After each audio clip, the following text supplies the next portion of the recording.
நம் ஆண்டவர் இயேசு கிறிஸ்துவின் நாமத்தினால் மகிழ்ச்சியும் சமாதானமும் நம் அனைவரோடும் இருப்பதாக. சீராக் 2:1-8 முடிய. குழந்தாய், ஆண்டவருக்கு பணிபுரிய நீ முன் வந்தால் சோதனைகளை எதிர்கொள்ள முன்னேற்பாடு செய்து கொள். உள்ளத்தில் உண்மை உள்ளவனாயிரு, உறுதியாக இரு. துன்ப வேளையில் பதற்றமுடன் செயலாற்றாதே.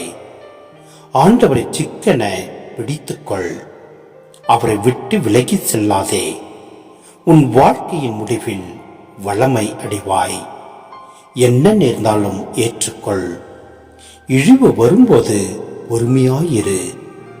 நெருப்பில் பொன் புடமிடப்படுகிறது. ஏற்புடைய மனிதர் மானக்கெடு என்னும் உலகில் சோதித்து பார்க்கப்படுகின்றனர். ஆண்டவரிடம் பற்றுறுதி கொள். அவர் உனக்கு துணை செய்வார். உன் வழிகளை சீர்படுத்து. அவரிடம் நம்பிக்கை கொள். ஆண்டவருக்கு அஞ்சுவோரே, அவரிடம் இரக்கத்துக்காக காத்திருங்கள். நெறி பிழாதீர்கள், பிழந்தால் வீழ்ச்சி அடைவீர்கள். ஆண்டவருக்கு அஞ்சுவோரே, அவரிடம் நம்பிக்கை கொள்ளுங்கள். உங்களுக்கு கைமாறு கிடைக்காமற் போகாது.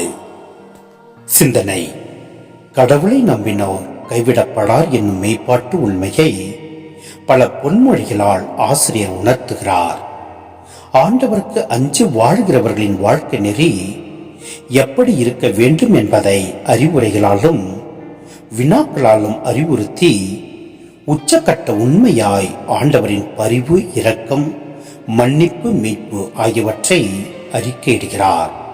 ஆம், நம் ஆண்டவரை நாம் சிக்கென பிடித்துக் கொள்வோம்.